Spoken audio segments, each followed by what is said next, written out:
Aujourd'hui, on a une mission assez fascinante. On va explorer en profondeur comment les intelligences artificielles gèrent des dynamiques sociales vraiment complexes. Ouais, et plus spécifiquement, comment elles s'en sortent quand elles sont forcées de mentir, de faire des déductions et de persuader tout un groupe pour survivre. Exactement. Alors, nos sources aujourd'hui, elles s'appuient sur une étude super intéressante de Google Research. Ça s'intitule Werewolf Arena. Et franchement, c'est un document qui propose de changer du tout au tout notre façon de tester les capacités cognitives des machines. C'est clair, ça bouscule complètement les standards actuels. D'accord, décortiquons un peu tout ça. D'habitude, quand on parle d'évaluer un modèle de langage, on a tous en tête un processus très scolaire, très statique. Bah oui, l'approche classique, c'est de lui donner une sorte d'examen écrit. Voilà, c'est ça. On lui pose des questions de maths, de logique ou même de droit, et on regarde simplement s'il recrache la bonne réponse à la fin. En fait, c'est un peu comme faire passer l'examen du code de la route écrit à un programme informatique. C'est une très bonne métaphore, ouais. Mais l'approche de cette nouvelle étude, c'est tout l'inverse. C'est l'équivalent de prendre cette même IA, de lui arracher son manuel des mains et de la lâcher au beau milieu de la place de l'Étoile à l'heure de pointe. Sans le moindre GPS, évidemment. Sans aucun GPS. En lui disant juste, eh bien, débrouille-toi pour survivre avec les autres conducteurs. Et cette comparaison illustre vraiment parfaitement le fossé qu'il y a entre les différentes méthodes d'évaluation.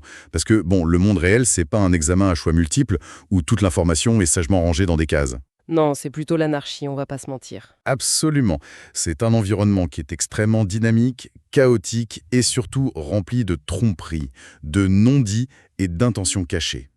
Jusqu'à présent, tester une intelligence artificielle uniquement sur des données statiques, ça nous donnait aucune vraie indication sur sa façon de se comporter face à la complexité des dynamiques sociales humaines. Il manquait un vrai terrain de jeu, quoi. Exactement, il manquait une véritable arène interactive. Et c'est là que le choix des chercheurs de Google devient, je trouve, assez surprenant.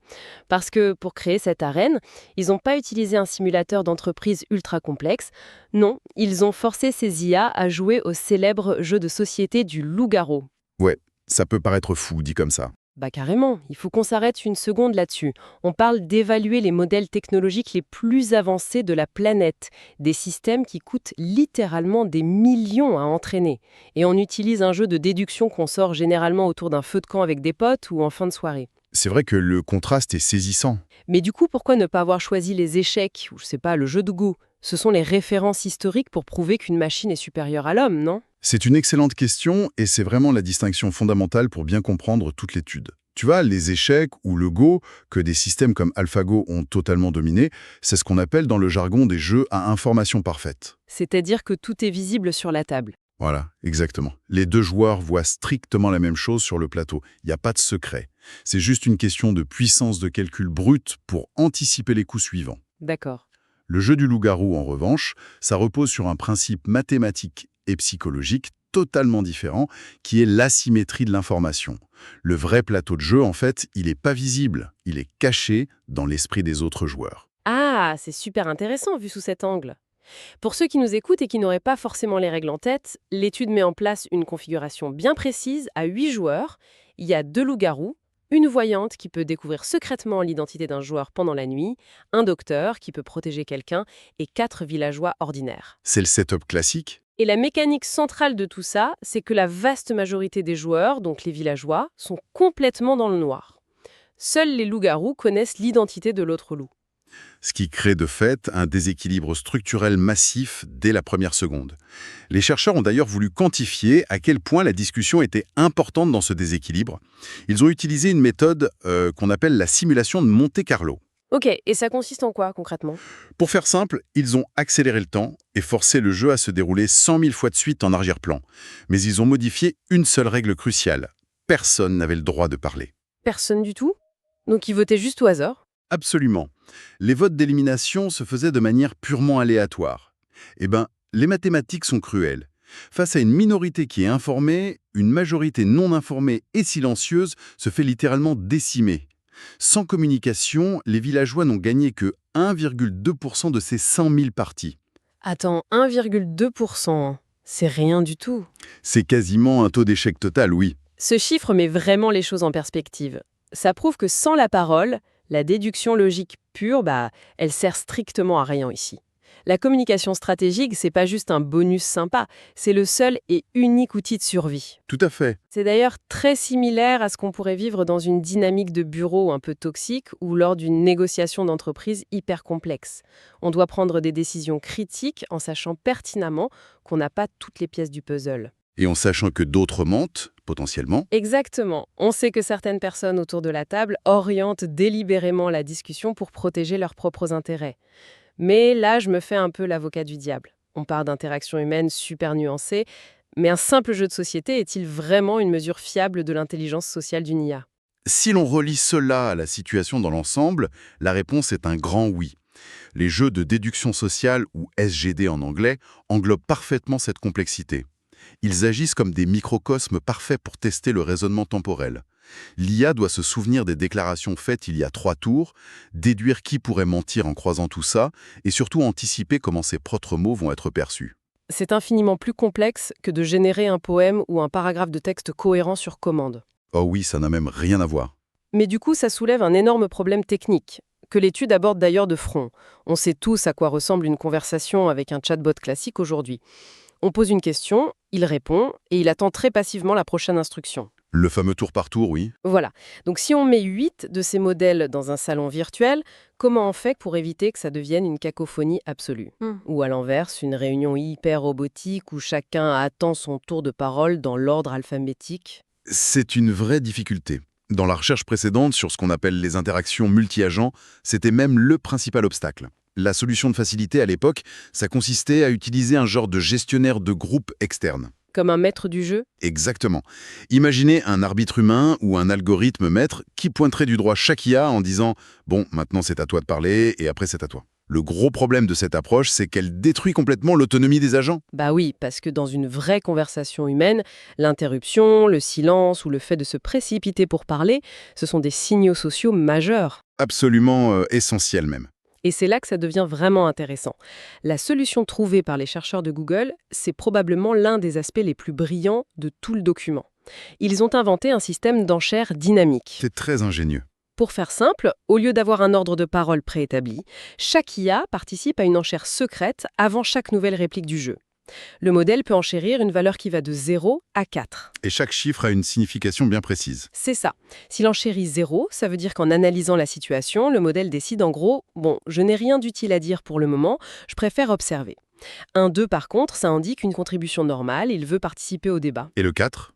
L'enchère de 4, elle est déclenchée quand l'IA estime qu'il y a une urgence vitale et absolue. Par exemple, si elle vient juste d'être nommément accusée d'être un loup. Et c'est l'enchère la plus haute qui remporte toujours le droit de parler. Ce mécanisme change fondamentalement la donne. Parce que du coup, on ne regarde plus seulement la qualité syntaxique de ce qui est dit par l'IA. On évalue la pertinence temporelle du modèle. Son sens du timing, en fait. Exactement. Comprendre quand il est stratégiquement judicieux de se taire ou, au contraire, de prendre la parole, c'est une compétence sociale d'un niveau vraiment supérieur.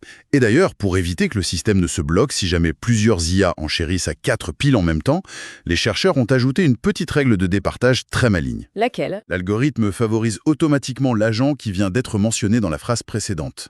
Ça crée un flux de conversation hyper naturel, où une attaque appelle instantanément une défense directe. Ah ouais, c'est brillant. Le document donne d'ailleurs une anecdote très concrète de ce système en action, et franchement, j'ai dû la relire 2 fois, tellement la dynamique ressemble à une vraie partie entre amis. Oui, le passage avec Ginger et Jackson. C'est ça. C'est le matin dans le village virtuel. L'IA qui joue le rôle de la voyante prend la parole, et elle accuse très formellement une autre IA, qui s'appelle Ginger, d'être un loup-garou. Le moment de vérité. Du côté des serveurs de Google, on observe le système d'enchères réagir en l'espace de quelques millisecondes. Ginger, qui voit évidemment sa survie menacée, fait immédiatement une enchère à 4 pour se défendre. Loïc. Très logique, oui. Mais là où le système prouve toute son efficacité et son intelligence, c'est qu'une autre IA, nommée Jackson, fait également une enchère à 4 de manière instantanée.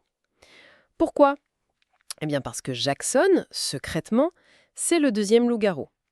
Pendant ce temps, les villageois ordinaires, qui ne se sentaient pas du tout concernés par l'accusation, ont juste enchéri à 0 ou à 1. C'est une séquence incroyable. Si on analyse le comportement interne du modèle qui jouait Jackson, c'est vraiment fascinant. Parce que son nom n'a jamais été prononcé par la voyante, le système de règles ne le forçait pas du tout à réagir.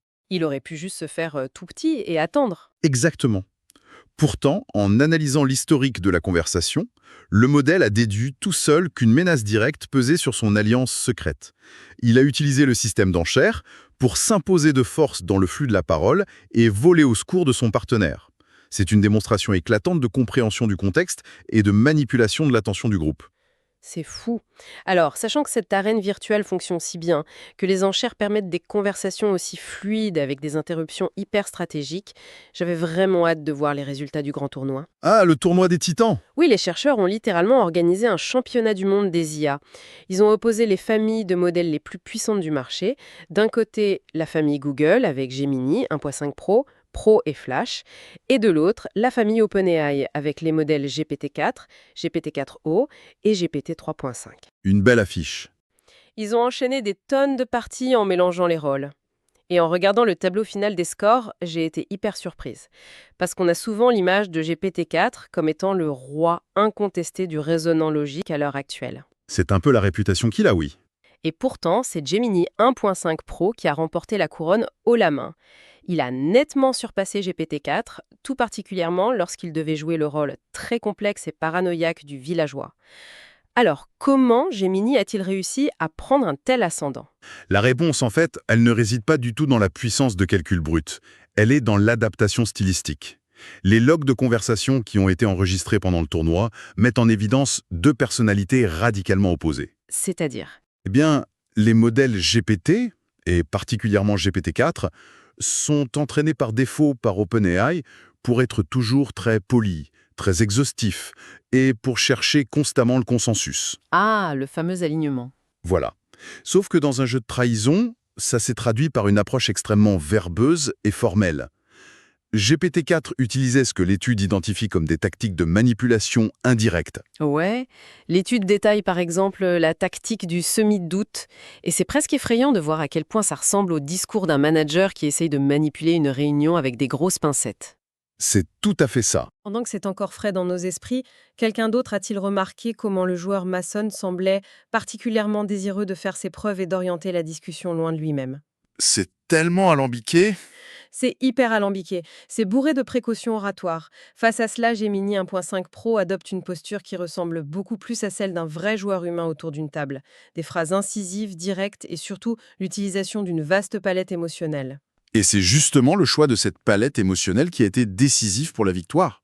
Dans un environnement paranoïaque comme le loup-garou, où tout le monde traque le moindre indice de tromperie, la verbosité de GPT-4, elle était perçue par les autres comme une énorme anomalie. Bah, c'est louche, quoi. Essayez d'être diplomate et excessivement constructif alors que votre vie virtuelle est en jeu, c'est fondamentalement suspect. D'ailleurs, ce choc des cultures a produit un échange textuel qui mérite vraiment d'être cité. À un moment donné de la partie, une IA Gemini 1.5 Pro joue le loup et se retrouve sous le feu roulant des questions très très formelles d'un agent GPT-4 qui s'appelle Bert. Oui, je me souviens de cet échange. Au lieu d'essayer de se justifier point par la logique formelle, Gemini perd carrément patience et lui lance « Ça devient ridicule. Bert, quel genre d'investigation magique mènes-tu ici? As-tu trouvé un détecteur de loup-garou sur Amazon ?» C'est fantastique. Et au-delà de la blague, cette simple réplique contient une profondeur d'analyse remarquable de la part du modèle Gemini. Ah oui. Oui, parce qu'il a compris qu'il était en train de perdre sur le terrain de la logique pure, face à l'argumentation très structurée de GPT-4. Donc, qu'est-ce qu'il fait? Il change de champ de bataille, en utilisant le sarcasme. Il déplace le problème. Exactement. L'objectif, ce n'est plus de prouver que Bert a tort techniquement, mais de le ridiculiser aux yeux des autres joueurs. Le sarcasme devient une véritable arme de persuasion sociale pour décrédibiliser l'adversaire sans même avoir à fournir l'ombre d'une preuve. Et le pire, c'est que ça a fonctionné. C'est l'ironie absolue de cette compétition. En voulant à tout prix rester poli, mesuré et en tentant de bâtir de faux consensus de manière très académique, GPT-4 s'est auto-saboté. Il s'est tiré une balle dans le pied. Totalement. Les autres agents, et en particulier ceux gérés par Gemini, ont très vite identifié ce flot de paroles un peu corporative comme un comportement typique de quelqu'un qui a des choses à cacher. Le perfectionnisme apparent de GPT-4, c'est devenu son pire ennemi. Cela nous montre vraiment comment ces algorithmes interprètent les signaux de confiance aujourd'hui. Mais attention, maîtriser le sarcasme ou savoir se taire au bon moment, ce n'est qu'une facette du problème global. L'étude plonge ensuite dans la mécanique la plus délicate des relations sociales, qui est la gestion de la vérité et du secret. Ah, le secret, le nerf de la guerre. Et pour analyser ça, les chercheurs se sont concentrés sur le rôle spécifique de la voyante. D'un joueur chaque nuit avec certitude. Mais détenir la vérité est une chose, réussir à convaincre les autres de cette vérité en est une toute autre. Exactement. Ce qui est fascinant ici, c'est ce que le document appelle le dilemme de la voyante. Souvenons-nous de la statistique du tout début. Si on simule le jeu en s'assurant que la voyante révèle immédiatement son rôle, partage sa découverte, et surtout que le reste du village la croit sans poser aucune question, le taux de victoire des villageois monte directement à 100%. Forcément, c'est imparable. En théorie mathématique, la transparence absolue, c'est la stratégie parfaite. Sauf que, on l'a vu, en pratique, dans l'arène avec le système d'enchères et la paranoïa qui règne, c'est une toute autre histoire. Si l'IA qui joue la voyante annonce de but en blanc dès le premier jour « Bonjour tout le monde, je suis la voyante, voici le loup-garou », elle affronte direct deux murs. Le premier étant qu'elle signe son propre arrêt de mort. Voilà. Elle devient la cible numéro 1 des vrais loups pour la nuit suivante. Mais le second mur, il est purement social. Pourquoi les autres joueurs la croiraient-ils sur parole ? Dans un jeu où tout le monde peut mentir sans conséquence, c'est exactement le genre de discours qu'un loup tiendrait pour semer le chaos. Tout à fait. La voyante doit donc en permanence calculer le risque de se faire éliminer face à la nécessité absolue de partager ces informations cruciales. Et en analysant comment les différents modèles ont géré ce fameux dilemme, on constate des choix de conception radicalement différents. Par exemple, Gemini 1.5 Pro, malgré son efficacité globale dont on a parlé, a montré une tendance comportementale très impulsive lorsqu'il jouait la voyante. Ah bon ? Il faisait quoi ? Dans la grande majorité des parties, ce modèle a choisi de se dévoiler et de révéler ses informations dès le tout premier round de débat. Il a clairement privilégié l'impact immédiat au détriment de sa propre survie à long terme. Kamikaze un peu, hein. Alors que GPT-4 a fait exactement l'inverse, lui. Les modèles d'OpenAI ont préféré accumuler des preuves dans le silence absolu. Ils ont attendu les jours ultérieurs du jeu pour révéler leur rôle de voyante, le temps d'établir une certaine crédibilité auprès du reste du groupe. Une stratégie beaucoup plus prudente. Et d'après les données de l'étude, cette stratégie d'attente s'est avérée redoutable en termes de persuasion pure. GPT-4 a obtenu le taux de croyance le plus élevé de tous les modèles testés. Le taux de croyance, c'est-à-dire la fréquence à laquelle le groupe l'a suivi, c'est bien ça ? C'est exactement ça. Cette capacité de GPT-4 à retarder la gratification pour maximiser l'impact de son message, ça montre une forme de planification à long terme très, très sophistiquée. C'est impressionnant. Cependant, l'étude montre aussi les limites très claires des modèles de la génération précédente. Les modèles comme Gemini Flash ou GPT 3.5, par exemple, échouent lamentablement face à ce dilemme. Ils s'en mêlent les pinceaux. Pire que ça, ils génèrent un taux massif de ce qu'on appelle le backfire, c'est-à-dire un violent retour de flamme. Quand ils tentent de se révéler en tant que voyantes, leurs arguments sont tellement incohérents ou alors tellement mal amenés dans la conversation que le village se retourne carrément contre eux. Oups. Au lieu de faire exiler le loup, ils se font exiler eux-mêmes. Cela prouve bien que détenir une information vraie ne sert strictement à rien si on ne maîtrise pas la subtilité de sa transmission. C'est dingue.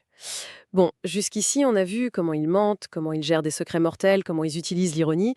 Mais comment on arrive concrètement au moment où la bascule s'opère ? Je veux dire, comment on mesure scientifiquement le moment précis où une foule de chatbots arrête de s'écharper et se met soudainement d'accord pour accuser la même personne ? C'est là que l'analyse devient très technique. Pour rendre cet invisible visible, les chercheurs ont emprunté un concept issu de la théorie de l'information, qui est l'entropie de Shannon. L'entropie, comme en physique. C'est le même mot, oui. Ils l'ont adapté ici sous le nom d'entropie des votes. Imaginez cette entropie comme un indicateur direct de chaos. Plus l'entropie est haute, plus le groupe est désorganisé et les opinions de chacun sont dispersées. En revanche, si elle est proche de zéro, cela signifie que tout le monde est d'accord, le chaos a disparu. Ok, je vois l'idée. Et pour pouvoir mesurer cela en temps réel, les chercheurs ont mis en place un système de vote synthétique. Après chaque ligne de dialogue générée, ils interrogeaient secrètement chaque IA en arrière-plan pour lui demander « Si tu devais voter maintenant, tout de suite, qui choisirais-tu » Et ça, sans que ce vote n'impacte la vraie partie en cours. Exactement, c'était juste pour prendre le pouls du groupe. Et les graphiques qui sont fournis avec l'étude sont incroyables à regarder. On voit littéralement le cerveau collectif du groupe se synchroniser en direct. La courbe du chaos, donc l'entropie, elle commence très haut. Tout le monde soupçonne tout le monde. La paranoïa totale. C'est ça. Et à mesure que les enchères s'enchaînent et que les arguments sont balancés sur la table, la courbe chute d'un coup. Mais ce qui m'a vraiment surprise, c'est la vitesse fulgurante de ce consensus. L'étude démontre que la majorité des changements d'opinion critiques, le moment où le groupe verrouille sa cible, ça se produit souvent entre la deuxième et la cinquième ligne de dialogue de la journée. C'est extrêmement rapide. Oui, le système d'enchères joue son rôle à plein régime là-dedans. Les IA, avec les données les plus brûlantes, enchérissent haut. Elles parlent en premier et elles cristallisent l'opinion presque instantanément. Et pour bien comprendre comment une simple petite ligne de dialogue peut modifier un vote interne aussi vite, il faut analyser comment ces modèles évaluent les arguments de leurs pairs. Ce n'est pas juste une réaction basique au premier qui parle fort. Ils évaluent de véritables structures d'arguments croisés. Oui, il y a d'ailleurs un exemple très précis dans le document qui illustre bien cette mécanique de vote synthétique. On a la voyante qui accuse formellement un agent appelé Derek. Au moment exact de cette accusation, la courbe d'entropie est au plus haut. Le groupe est divisé. Complètement divisé, les votes synthétiques des autres joueurs sont éparpillés. Derek, le modèle qui se retrouve acculé, tente alors une manœuvre désespérée, et il ne nie pas simplement les faits. Il invente carrément une réalité alternative. Il tente un coup de bluff. Un énorme coup de bluff. Il déclare publiquement être le lecteur d'aura. Sauf que ce rôle n'existe absolument pas dans les instructions de base données par les chercheurs. Et dans la foulée, il accuse un troisième joueur, Tyler, d'avoir une aura sombre, juste pour faire diversion. Le comportement de Derek, c'est ce qu'on appelle techniquement une hallucination du modèle. Mais ce qui est brillant, c'est qu'elle est utilisée ici de manière délibérée comme une arme défensive de brouillage. Le modèle de langage tente littéralement de trouver une échappatoire sémantique dans l'univers du jeu pour détourner l'attention, quitte à inventer une règle. Et ça marche. Eh bien, ça a un impact temporaire sur l'entropie. Certains modèles, face à l'aplomb de Derek, commencent à douter dans leur vote synthétique. Mais là où l'analyse des votes croisés devient géniale, c'est quand on regarde la réaction du groupe face à ce mensonge. Tyler, qui vient de se faire accuser par cette fausse histoire d'aura sombre, fait une enchère très élevée pour reprendre la parole. Logique, il se défend. Il se défend, mais de manière très méthodique. Il démonte logiquement le mensonge de Derek en rappelant à tout le monde la liste des rôles autorisés et surtout, il ajoute publiquement son soutien total à la voyante. C'est le moment charnière. C'est là que ça bascule. C'est en observant l'historique des votes synthétiques qu'on comprend l'intelligence de la mécanique. Prenons le docteur, qui observait la scène en silence. Il n'avait pas du tout changé son vote lors de l'accusation initiale de la voyante. Il était resté sceptique. Il n'a basculé son vote contre Derek qu'après avoir analysé la défense structurée et le ralliement de Tyler. C'est l'essence même du raisonnement social complexe. Le docteur artificiel a sagement attendu de voir comment le groupe traitait l'information contradictoire avant de prendre lui-même position. Il n'a pas suivi aveuglément. Non, il a évalué la crédibilité non pas sur une affirmation isolée de la voyante, mais sur la solidité de la réfutation de Tyler. C'est la preuve définitive que ces systèmes évaluent dynamiquement la fiabilité de leurs pairs au sein d'un réseau social virtuel complexe. Un simple jeu de société devrait nous interpeller, nous, dans notre quotidien. Eh bien, parce que ces dynamiques prouvent que l'intelligence artificielle vient de franchir un cap cognitif majeur. On ne parle plus du tout de calculatrices sophistiquées ou de générateurs de poèmes rigolos. On est bien au-delà de ça. Ces modèles comprennent désormais, de manière très opérationnelle, les mécanismes de la persuasion, de groupe. Ils savent forger des alliances, gérer une réputation sur la durée, utiliser l'humour ou le sarcasme pour décrédibiliser un opposant et même désamorcer une crise par le mensonge pur. Et ce sont très exactement les mêmes compétences transversales qui sont à l'œuvre dans la vraie vie. Dans une salle de réunion lors de la négociation d'un contrat complexe, par exemple, ou dans la gestion d'un conflit syndical au sein d'une entreprise humaine. C'est bluffant et un peu vertigineux. Si on prend un peu de recul sur tout ça, le message de cette recherche est limpide. L'évaluation de l'intelligence artificielle ne peut plus du tout se contenter de benchmarks statiques, qui sont d'ailleurs souvent contaminés par leurs propres données d'entraînement. Il faut les mettre en conditions réelles. C'est ça. En créant des environnements dynamiques, basés sur des systèmes d'enchères pour la parole et sur la symétrie d'information, on force les modèles à générer des scénarios sociaux complètement inédits. On observe l'émergence d'une véritable cognition sociale adaptative. Qu'elle soit très verbeuse et calculatrice comme celle de GPT-4, ou alors incisive et sarcastique comme celle de Gemini. La reine interactive, c'est devenu le nouveau standard. Le seul standard viable pour comprendre comment ces entités résonnent réellement quand elles sont mises sous pression. C'est un terrain de test qui semble infini, mais qui ouvre aussi la porte à une réflexion beaucoup plus vaste pour conclure notre analyse d'aujourd'hui. Je t'écoute. Si aujourd'hui, dans un environnement contrôlé, comme ce jeu de société virtuelle, ces modèles d'intelligence artificielle intègrent mathématiquement que le sarcasme, la rétention stratégique d'information et un timing chirurgical pour interrompre une discussion sont en fait les moyens les plus efficaces de manipuler l'opinion d'un groupe. Eh bien, que se passera-t-il demain? C'est la grande question. Que se passera-t-il lorsqu'ils déploieront ces mêmes stratégies sociales avec la même subtilité et la même nuance lors de nos interactions quotidiennes avec eux? À l'avenir, quand un assistant virtuel nous fera une petite blague sarcastique pour dédramatiser une erreur système, saurons-nous si cette interaction est authentiquement naturelle ou si l'algorithme a simplement calculé en l'espace d'une milliseconde une enchère de priorité absolue en arrière-plan pour maximiser son taux de persuasion sur nous. Ça donne matière à réfléchir, c'est certain. C'est une question qu'il va falloir garder en tête dans les années à venir. Merci à tous d'avoir plongé avec nous au cœur de ces mécanismes fascinants. Nous encourageons ceux qui nous écoutent à rester curieux, à chercher à comprendre l'envers du décor de ces technologies et surtout à toujours remettre en question les informations qui vous parviennent. À la prochaine! À très bientôt.